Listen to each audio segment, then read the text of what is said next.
Hello and welcome to study IQ। मेरा नाम doctor Mahipal Singh Rathore है और इस वीडियो में मैं आपको अमेरिका के प्रेसिडेंट के इलेक्शन के बारे में बताऊंगा कि कैसे वहाँ पे राष्ट्रपति के चुनाव की पूरी प्रक्रिया होती है शुरू से लेकर आखिर तक।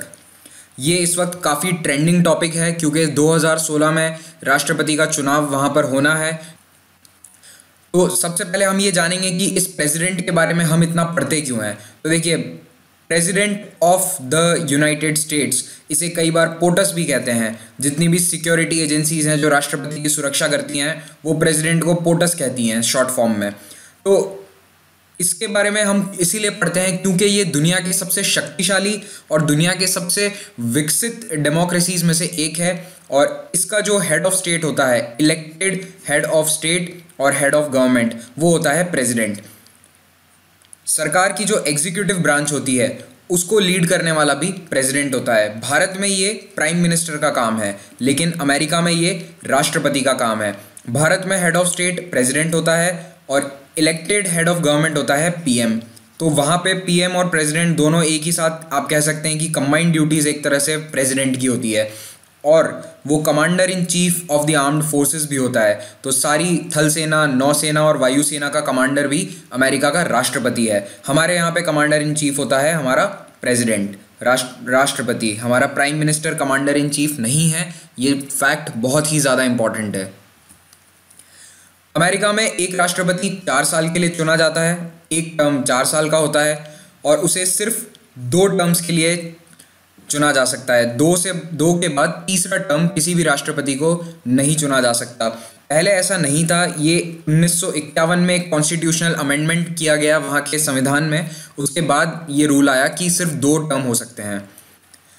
तो देखिए, इलेक्शंस 2004 में हुए थे, 8 में हुए थे, 12, 16, आप देख सकते हैं हर 4 साल बाद।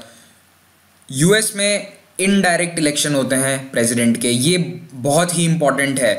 ज़्यादातर लोगों को ये मिसकंसेप्शन होता है कि USA में डायरेक्ट इलेक्शन होते हैं क्योंकि वहाँ पे लोग सीधा अपने राष्ट्रपति को चुनते हैं। जी नहीं, ऐसा नहीं होता है। इस वीडियो में मैं आपको ये प्रूव करके दिखाऊंगा, आपको बताऊंगा कि ये क्यों डायरेक्ट नहीं है और क्यों इनडायरेक्ट है। तो आप ये याद रख लीजिएगा, कभी MCQ में अगर आए तो इनडायरेक्ट इलेक्शन है।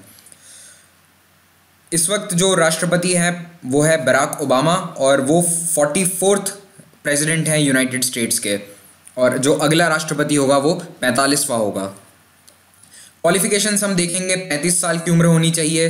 US बॉर्न सिटीजन, वहाँ पे जन्म हुआ, वहाँ का ही नागरिक होना ज़रूरी है। और आखिरी, resident of US for 14 years, 14 साल से अमेरिका में निवास ज़रूरी है। ऐसा नहीं कि अगर आप कोई बाहर रह रहे हैं, किसी दूसरे देश में काम कर रहे हैं, आप हैं यूनाइटेड स्टेट्स के सिटीज़न, लेकिन अगर आप किसी और देश में रहकर, इंग्लैंड में रहकर आप काम कर रहे हैं और 14 साल से US में नहीं है, तो फिर आप चुनाव नहीं लड़ सकते हैं राष्ट्रपति का।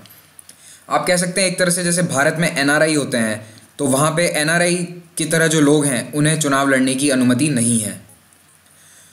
एक चीज़ और बता दूं, US में कांग्रेस होती है जैसे भारत में हमारे यहाँ पे होती है संसद, तो उसी तरह से अमेरिका में होगी कांग्रेस। और जैसे हमारे यहाँ संसद में लोकसभा और राज्यसभा 2 सदन होते हैं, उसी तरह से US कांग्रेस में हाउस ऑफ रिप्रेजेंटेटिव्स और सेनेट, ये 2 हाउस होंगे। तो रिप्रेजेंटेटिव है लोअर हाउस, लोकसभा जैसे हमारे यहाँ लोअर हाउस है, और सेनेट है अपर हाउस जैसे हमारे यहाँ पे राज्यसभा है। और दोनों के नंबर ऑफ मेंबर्स आपको याद होने चाहिए। 435 मेंबर हैं जो वोट डाल सकते हैं। इसके अलावा 6 मेंबर और होते हैं लेकिन उन्हें वोट डालने की अनुमति नहीं होती है। और सेनेट में 100 मेंबर्स होते हैं, हर राज्य से 2। USA में 50 अलग अलग राज्य हैं, 50 स्टेट्स, और हर एक से 2 मेंबर चुने जाते हैं अपर हाउस में, और ये होती है सेनेट और ये होता है हाउस ऑफ रिप्रेजेंटेटिव्स। इन दोनों से मिलकर बनती है US कांग्रेस। ये भी ध्यान रखिएगा कि ये कांग्रेस जो है, इसका राष्ट्रपति के चुनाव में कोई काम नहीं होता है। आखिर में एक छोटा सा काम है इसका, मैं आपको बताऊंगा, लेकिन मुख्य रूप से कांग्रेस राष्ट्रपति नहीं चुनती है। जैसे कि हमारे यहाँ पे लोकसभा में जो हाईएस्ट मेजॉरिटी जिसे मिलती है, उस दल का नेता लोकसभा से या राज्यसभा से प्रधानमंत्री बनता है। वहाँ पर ऐसा नहीं है। ना ही मंत्री हाउस ऑफ रिप्रेजेंटेटिव्स या सेनेट का हिस्सा होते हैं। वहाँ पर मंत्री भी डायरेक्टली प्रेसिडेंट अपॉइंट करता है और किसी को भी अपॉइंट कर सकता है। उसका इन हाउसेस का मेंबर होना ज़रूरी नहीं है। ये बहुत ही इंपॉर्टेंट फैक्ट है। कई लोगों को ये मिसकंसेप्शन है कि हाउस ऑफ रिप्रेजेंटेटिव्स से राष्ट्रपति चुना जाता है। अब हम देखेंगे पूरा राष्ट्रपति चुनाव का जो प्रोसेस है उसके क्या हिस्से हैं। तो उसका पहला हिस्सा होता है प्राइमरीज एंड कॉकसेस, दूसरा होता है नेशनल कन्वेंशन, तीसरा आम चुनाव या जनरल इलेक्शन, जिसे हम आम भाषा में कहते हैं कि इस दिन चुनाव होता है, तो ये बहुत इंपॉर्टेंट है, ज़्यादातर लोगों को इसी के बारे में पता है सिर्फ। फाइनली इलेक्टोरल कॉलेज और लास्ट स्टेप इनॉग्रेशन। ये एक रफ टाइमलाइन है जो 2016 का राष्ट्रपति चुनाव है उसका। आपको ये सब तारीखें याद करने की ज़रूरत नहीं है, आपकी जानकारी के लिए बता रहा हूँ कि प्रोसेस देखिए कितना लंबा होता है। स्प्रिंग 2015 मतलब मार्च अप्रैल मई का जो महीना है 2015 का, उसी वक्त लोग अनाउंस कर देते हैं कि हम राष्ट्रपति के लिए उम्मीदवारी अपनी जता रहे हैं। तो देखिए ऑलमोस्ट 1.5 से पौने 2 साल पहले ही ये पूरा प्रोसेस शुरू हो जाता है। अगस्त 2015 में रिपब्लिकन प्राइमरी के डिबेट्स होने शुरू हो गए थे। उसके बाद फरवरी और मार्च में प्राइमरीज और कॉकसेस होते हैं। तो ये प्रोसेस चलता है फरवरी से जून तक। इन 5-6 महीनों में सारे प्राइमरीज और कॉकसेस हो जाते हैं और फिर होता है कन्वेंशन जुलाई में, और फिर होते हैं नवंबर में इलेक्शंस, जनरल इलेक्शन, और फाइनली जनवरी में होता है इनॉग्रेशन। आपको एक एक स्टेप हम डिटेल में बताएंगे। सबसे पहले ये जानते हैं कि यूएस में जो चुनाव लड़ती हैं वो पार्टीज़ कौन कौन सी हैं। तो सबसे पहली पार्टी है डेमोक्रेटिक पार्टी। डेमोक्रेटिक पार्टी कही जाती है, लिबरल वैल्यूज़ हैं इसकी, उदारवादी सोच है। इसका लोगो है या चुनाव चिन्ह है एक डोंकी या एस, और इस कलर में ये होता है ब्लू और red. Generally blue colour democratic party को रिप्रेजेंट करता है। ये डेमोक्रेटिक पार्टी के कुछ फेमस प्रेसिडेंट्स हैं, Barack Obama, Bill Clinton, John F Kennedy. John F Kennedy America के आज दिन तक के यंगेस्ट प्रेसिडेंट हैं। ये केवल 44 साल की उम्र में राष्ट्रपति बन गए थे। दूसरी पार्टी है रिपब्लिकन पार्टी, जिसे कई बार ग्रैंड ओल्ड पार्टी भी कहा जाता है। ये नाम बहुत ही इंपॉर्टेंट है, क्वेश्चन एमसीक्यू में पूछा जा सकता है, इसे याद रखिएगा, ग्रैंड ओल्ड पार्टी। इसे ग्रैंड ओल्ड पार्टी कहते हैं ऐसे ही। और इसकी स्थापना या फिर कहिए कि इसका पहला राष्ट्रपति जो था वो था अब्राहम लिंकन। ये इसके सबसे फेमस और सबसे पुराने राष्ट्रपति हैं। और जॉर्ज बुश यहाँ पे आप देख सकते हैं, ये भी रिपब्लिकन पार्टी के ही मेंबर थे। रिपब्लिकन पार्टी कंजर्वेटिव पार्टी कही जाती है। ये पुराने मूल्यों पे चलती है, फिस्कल कंजर्वेटिव है कहा जाता है। ये अमीर लोगों का ज़्यादा सपोर्ट करती है। इसका सपोर्ट बेस भी अमीर लोगों से ही बना है। ऐसा ज़रूरी नहीं है कि हो, लेकिन एक आम धारणा बनी हुई है कि ये कंजर्वेटिव पार्टी है। इसका चुनाव चिन्ह है हाथी। तो वहाँ पे था गधा डेमोक्रेटिक पार्टी में, और यहाँ पे है हाथी। कुछ छोटी पार्टियाँ भी हैं जिनके उम्मीदवार राष्ट्रपति चुनाव में खड़े हो सकते हैं। ऐसा कोई कंपलसरी नहीं है कि सिर्फ 2 ही पार्टी चुनाव लड़ सकती है। तो इस वक्त एक छोटी सी पार्टी है जिसका नाम है ग्रीन पार्टी। इस पार्टी की एक उम्मीदवार हैं डॉक्टर जिल स्टेन, जिनका फोटो यहाँ पे दिख सकता है आपको। ये 2016 के राष्ट्रपति चुनाव में एक उम्मीदवार हैं। इसी तरह से कुछ और छोटी सी पार्टियां हैं, जैसे कि टी पार्टी। पिछली बार 2012 के चुनाव में ये काफ़ी चर्चा में रही थी। ये रिपब्लिकन पार्टी से ही निकली हुई एक और अल्ट्रा कंजर्वेटिव पार्टी थी। फिर एक लिबर्टेरियन पार्टी भी है, इसका भी एक उम्मीदवार खड़ा हुआ है इस चुनाव में। तो आप देख सकते हैं कि किसी भी पार्टी को ये हक है कि वो अपना उम्मीदवार खड़ा करे। इंडिपेंडेंट भी कोई व्यक्ति चुनाव लड़ सकता है।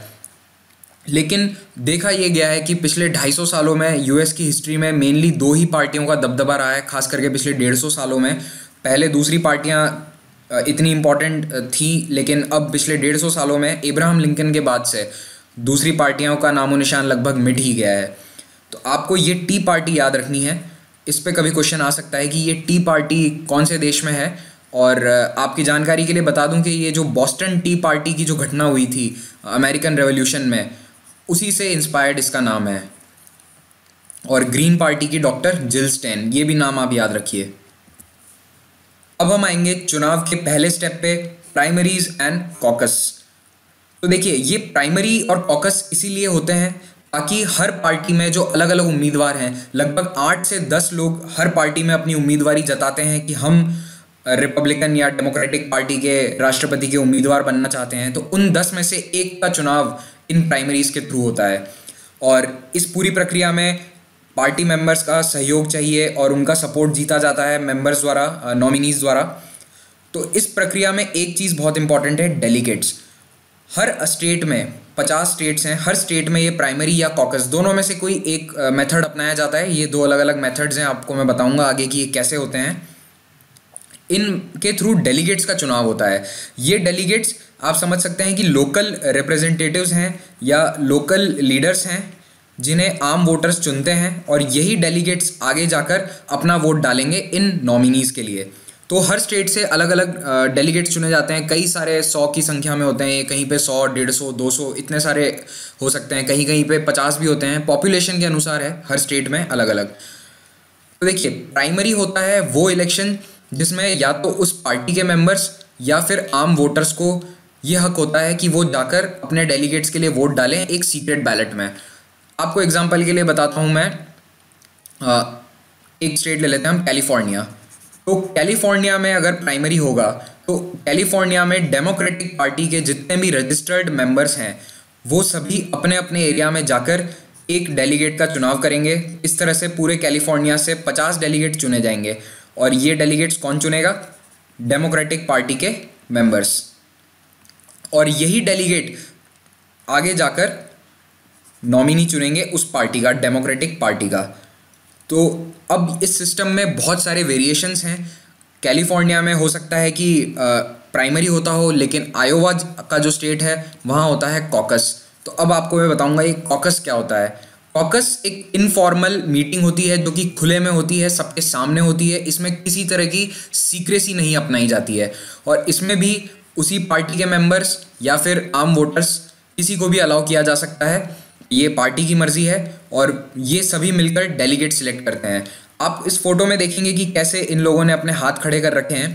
तो इसी तरह से होता है। सोचिए कि एक छोटा सा टाउन है जहाँ पे रिपब्लिकन पार्टी के 500 रजिस्टर्ड मेंबर्स हैं। तो ये सभी एक कॉमन टाउन हॉल में इकट्ठा होंगे, और वहाँ पे 4 अगर नॉमिनी हैं, उनमें से किसी एक को 200 लोग हाथ खड़ा करके बोलते हैं कि हम इसे सपोर्ट करते हैं ए को, अगर 100 बोलते हैं कि हम सपोर्ट करते हैं बी को, और बाकी के 200 बोलते हैं हम सपोर्ट करते हैं सी को, और डी को कोई वोट नहीं मिलता, 0।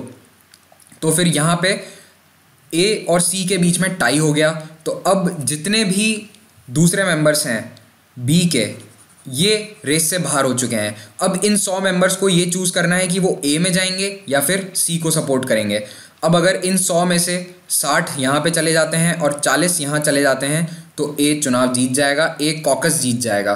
तो ए डेलीगेट या फिर ए नॉमिनी का जो डेलीगेट है वो यहाँ पे चुनाव जीतकर आगे कन्वेंशन में जाएगा। तो ये प्राइमरीज और कॉकस हैं। इसी तरह से जैसा कि प्राइमरी में हर स्टेट में अलग अलग था, वैसे ही कॉकस में भी ये प्रक्रिया हर स्टेट में वेरी करती है, काफ़ी इसमें वेरिएशंस देखे जाते हैं। फाइनली ये सभी डेलीगेट्स चुन के नेशनल कन्वेंशन जाते हैं। तो इसी प्रक्रिया में एक वर्ड आता है सुपर ट्यूसडे। ये सुपर ट्यूसडे क्या है? जब 8 या 10 स्टेट्स में एक ही दिन में प्राइमरीज या कॉकस साथ में होते हैं तो उसे सुपर ट्यूसडे कहा जाता है। ये जनरली फरवरी या मार्च में वो देखा गया है। 2016 में ये 1 मार्च को था। उस दिन 10 स्टेट्स में एक साथ ये प्राइमरीज हुए थे, और इससे हमें इसे सुपर ट्यूसडे इसे इसीलिए कहते हैं क्योंकि जब 10 स्टेट में एक साथ ये चुनाव होते हैं तब एक अंदाज़ा लग जाता है कि ट्रेंड पता चल जाता है कि कौन सा नॉमिनी ज़्यादा आगे चल रहा है, किसे ज़्यादा वोट मिले और किसके जीतने की संभावनाएं ज़्यादा हैं। अब हम बात करेंगे नेशनल कन्वेंशन की। तो कन्वेंशन कुछ इस तरह से दिखता है। आप देखिए एक पूरा बड़ा स्टेडियम है जो कि भरा हुआ है, और इसमें कौन आता है? वो सभी डेलीगेट्स जो अलग अलग स्टेट से चुनकर आए हैं। तो अब ये नंबर आपको याद नहीं रखना है, पर 2016 के इलेक्शंस में जो डेमोक्रेटिक पार्टी थी उसके 4763 डेलीगेट्स पूरे देश से चुनकर कन्वेंशन में आए थे, जबकि रिपब्लिकन पार्टी में ये नंबर 2472 था। तो आप देख सकते हैं काफ़ी वेरिएशन है नंबर में। लेकिन फाइनली ये डेलीगेट्स जब यहाँ आते हैं तो ये वोट करते हैं, और ये वोट करके अपना नॉमिनी चुनते हैं कि कौन 3 या 4 लोग जो फाइनली बचे हैं रेस में, उनमें से कौन हमारी पार्टी का उम्मीदवार होगा राष्ट्रपति के चुनाव के लिए। तो इन कन्वेंशंस को आप देख सकते हैं जुलाई में ये ऑर्गेनाइज होते हैं, रिपब्लिकन और डेमोक्रेटिक दोनों पार्टीज़ के। लेकिन कन्वेंशन से पहले ही पता चल जाता है कि कौन नॉमिनी बनेगा। क्यों? क्योंकि डेलीगेट्स आपको मैंने बताया कि फरवरी से चुने जा रहे हैं, तो फरवरी से जून तक का जो ये पूरा प्रोसेस है, इसमें एक एक करके जब स्टेट के रिजल्ट्स आते हैं तो एक अंदाज़ा लग जाता है कि कौन नॉमिनी बनने वाला है। एक और चीज़ आपको बताऊं कि इसी वक्त इस कन्वेंशन में ही एक परंपरा रही है कि जो भी प्रेसिडेंशियल नॉमिनी बनता है वो अपना रनिंग मेट घोषित करता है। ये रनिंग मेट का क्या मतलब है? रनिंग मेट का लिटरल मीनिंग तो ये है कि दौड़ का साथी, और ये दौड़ का साथी होता है वाइस प्रेसिडेंट का जो चुनाव लड़ेगा। तो वाइस प्रेसिडेंशियल नॉमिनी को रनिंग मेट कहते हैं। ये वर्ड बहुत इंपॉर्टेंट है, ये भी क्वेश्चंस में डायरेक्ट पूछा गया है पहले।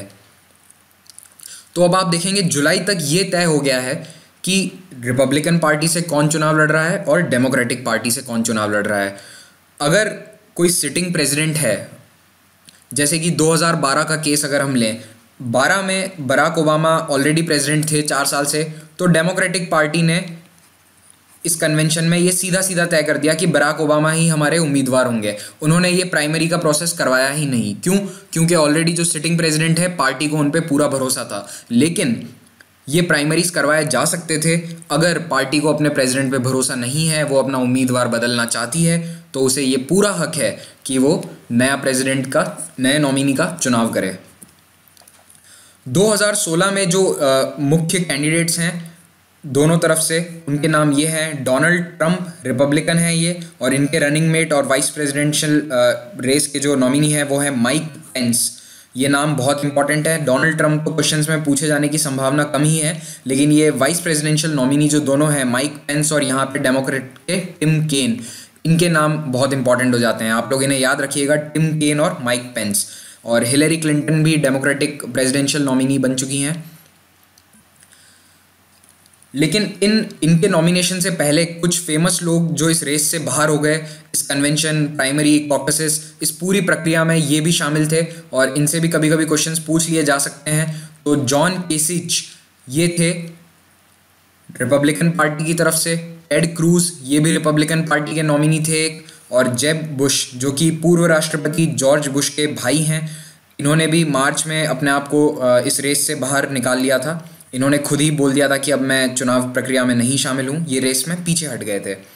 फाइनली डेमोक्रेटिक पार्टी से बर्नी सैंडर्स, ये नाम बहुत इंपॉर्टेंट है। बर्नी सैंडर्स को काफ़ी सपोर्ट था। इनफैक्ट इन्होंने हिलरी क्लिंटन को कड़ी टक्कर दी थी, और कुछ परसेंट से 20% से ये हारे थे, ज़्यादा बड़ा अंतर नहीं था। तो देखिए, अब जुलाई के बाद जब एक एक कैंडिडेट दोनों ओर से बचा है, तब शुरू होती है कैंपेनिंग, और इसके साथ ही शुरू होते हैं डिबेट्स। पूरे देश में हर जगह रैलियां होती है खूब सारी। दोनों नॉमिनी जा जाके हर स्टेट में, हर शहर में अपने प्रोग्राम के बारे में बताते हैं, अपनी भविष्य की योजनाओं के बारे में बताते हैं। बिल्कुल वैसे ही जैसे भारत में नेता रैली करते हैं, भाषण देते हैं, उसी तरह से ये जुलाई से अक्टूबर तक पूरा कार्यक्रम चलेगा। यूएस में एक चीज़ अलग है, वहाँ पे 3 डिबेट होते हैं जो कि टीवी पे होते हैं। टेलीवाइज डिबेट्स कहा जाता है इन्हें, और इनमें कुछ फेमस चैनल्स पे एक एक डिबेट होगा। और ये बहुत ही फेमस डिबेट्स इसलिए कहे जाते हैं क्योंकि पूरी दुनिया के लोग इन डिबेट्स को देखते हैं। कई करोड़, 8 से 10 करोड़ लोग इन डिबेट्स को टीवी पे देखते हैं, इसीलिए इनकी इंपॉर्टेंस बहुत ज़्यादा है। फाइनली इतनी प्रक्रिया होने के बाद आम चुनाव होते हैं, जिसे हम इलेक्शन, जो हम न्यूज़ में सुनते हैं कि आज अमेरिका में चुनाव हुए, तो वो इलेक्शन होता है नवंबर में। और ये एक तारीख इसकी फिक्स नहीं होती है। आमतौर पे ये पहले मंडे के बाद जो ट्यूसडे आएगा, उस दिन ये चुनाव होगा। तो 2016 में ये ट्यूसडे है 8 नवंबर, और इसीलिए 8 नवंबर को चुनाव होगा। यहाँ पे आम जनता जो कि वोट देने के लिए काबिल है, वोट देने के लायक है, 18 साल से ज़्यादा उनकी उम्र है, वो वोट दे सकती है। लेकिन वो भी डायरेक्टली प्रेसिडेंट के लिए वोट नहीं देती है। अब आपको मैं समझाऊंगा कि क्यों ये चुनाव डायरेक्ट इलेक्शन नहीं है, इनडायरेक्ट है। तो देखिए, ये जनता चुनती है इलेक्टर्स को। अब ये इलेक्टर्स कौन है? तो ये इलेक्टर्स जो हैं, हर स्टेट में पार्टीज़ अपनी ओर से कुछ उम्मीदवारों को अपने क्षेत्र में जाने के लिए बोलती है, और कहती है कि ये रिपब्लिकन पार्टी या ये डेमोक्रेटिक पार्टी का इलेक्टर है और आप इन्हें वोट दीजिए। तो समझिए, ए और बी 2 इलेक्टर्स हैं किसी भी एक छोटे से शहर में। लेट्स से कि हम बात कर रहे हैं टेक्सास में एक शहर है ह्यूस्टन। ह्यूस्टन जहाँ पे नासा का बहुत बड़ा स्पेस सेंटर है, तो ह्यूस्टन जो शहर है उसमें डेमोक्रेटिक पार्टी अपनी ओर से घोषित करती है ए को अपना इलेक्टर और रिपब्लिकन पार्टी घोषित करती है बी को। तो अब ह्यूस्टन शहर के जितने भी नागरिक हैं वो जाके अपना वोट या तो ए को देंगे या फिर बी को देंगे। लेकिन जब आप ए को वोट दे रहे हैं तो ये एक तरह से तय माना जा रहा है कि आप अपना वोट हिलरी क्लिंटन को दे रहे हैं, क्योंकि वो डेमोक्रेटिक प्रेसिडेंशियल नॉमिनी है। और दूसरी तरफ अगर आप बी को अपना वोट दे रहे हैं तो ये तय माना जा रहा है कि आप डोनाल्ड ट्रंप को अपना वोट दे रहे हैं। तो आप अब इस प्रोसेस में समझे आपकी ए और बी की क्या इंपॉर्टेंस है। तो ये इलेक्टर्स कुल मिला के पूरे देश में 538 हैं और इन इलेक्टर्स से मिलकर बनता है इलेक्टोरल कॉलेज। और ये इलेक्टर्स अलग अलग स्टेट में पॉपुलेशन के आधार पर, जनसंख्या के आधार पर बांटे गए हैं। इनका नंबर वेरी करता है, जैसे कि कैलिफोर्निया में ये 55 है, लेकिन फ्लोरिडा में सिर्फ 29 हैं। अब एक और नया यहाँ पे चीज़ आती है जो कि भारत में हम नहीं देखते हैं या फिर और किसी कंट्री में भी बहुत कम देखने को मिलती है, विनर टेक्स ऑल। इसका क्या मतलब है? इसका ये मतलब है कि अगर कैलिफोर्निया में 55 इलेक्टर्स इलेक्ट होने हैं, तो अगर उनमें से 30 डेमोक्रेटिक इलेक्ट होते हैं और 25 रिपब्लिकन इलेक्ट होते हैं, तो इसका ये मतलब माना जाएगा कि ये स्टेट डेमोक्रेट्स ने जीत लिया है। तो अब इस कैलिफोर्निया के पूरे 55 के 55 इलेक्टर्स डेमोक्रेट्स के हो जाएंगे। इस विनर टेक्स ऑल के कारण ही कुछ स्टेट्स को स्विंग स्टेट्स कहा जाता है। स्विंग का मतलब होता है झूला, मतलब कि वो किसी भी तरफ झूल सकते हैं, किसी भी तरफ स्विंग कर सकते हैं। देखिए ये थोड़ा सा कॉम्प्लेक्स इशू हो जाएगा। कैलिफोर्निया जैसे कि एक स्टेट है, कैलिफोर्निया माना जाता है कि लगभग हमेशा डेमोक्रेटिक पार्टी को ही चुनता है। टेक्सास ये माना जाता है कि हमेशा ही वहाँ से रिपब्लिकन वोट्स ही जाएंगे, सारे के सारे इलेक्टर्स मेजॉरिटी रिपब्लिकन चुने जाएंगे, तो टेक्सास ऑटोमेटिकली एक रिपब्लिकन स्टेट बन जाता है। कह सकते हैं कि आप ये रिपब्लिकन पार्टी का गढ़ है।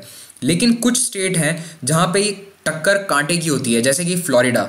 तो फ्लोरिडा में जो 29 इलेक्टर्स हैं, कभी ये रिपब्लिकन स्टेट हो जाता है, कभी ये डेमोक्रेटिक हो जाता है। तो यहाँ पे इस 29 को जीतने के लिए सारी पार्टियां एड़ी चोटी का जोर लगा देती हैं। और ये स्टेट अगर देखिए, फ्लोरिडा में अगर 15 सीट मिल गई किसी एक पार्टी को और दूसरी को सिर्फ 14 मिली, तो आप देखेंगे मुकाबला कितनी टक्कर का है। लेकिन ये पूरी 29 की 29 उस एक पार्टी को चली जाएंगी जिसने ये 15 सीटें जीती हैं।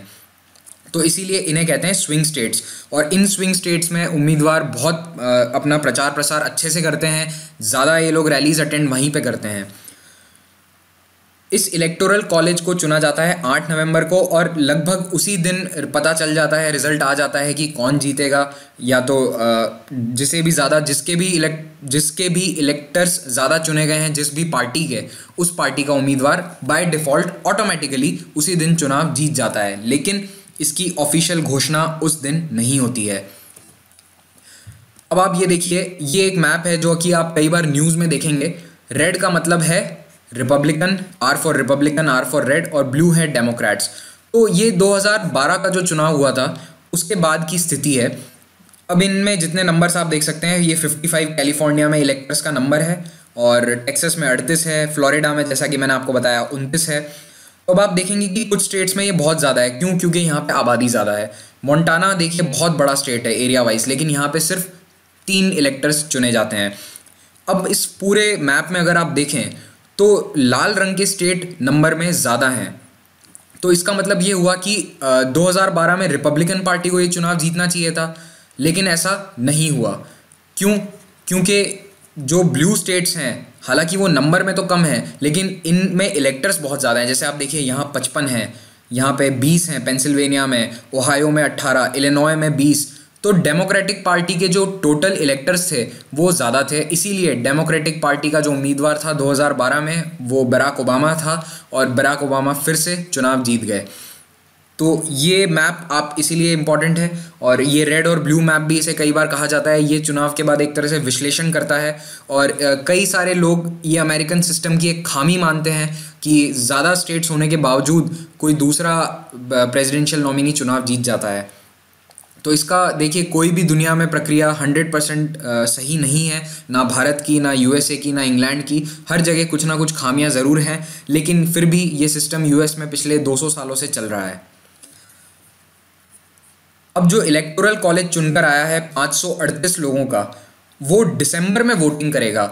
वो जो चुने हुए लोग हैं वो दिसंबर में फिर से वोट करेंगे अपने अपने स्टेट कैपिटल्स में, अपने अपने राज्यों की राजधानियों में 2 वोट डालेंगे। पहला डालेंगे प्रेसिडेंट के लिए और दूसरा डालेंगे वाइस प्रेसिडेंट के लिए।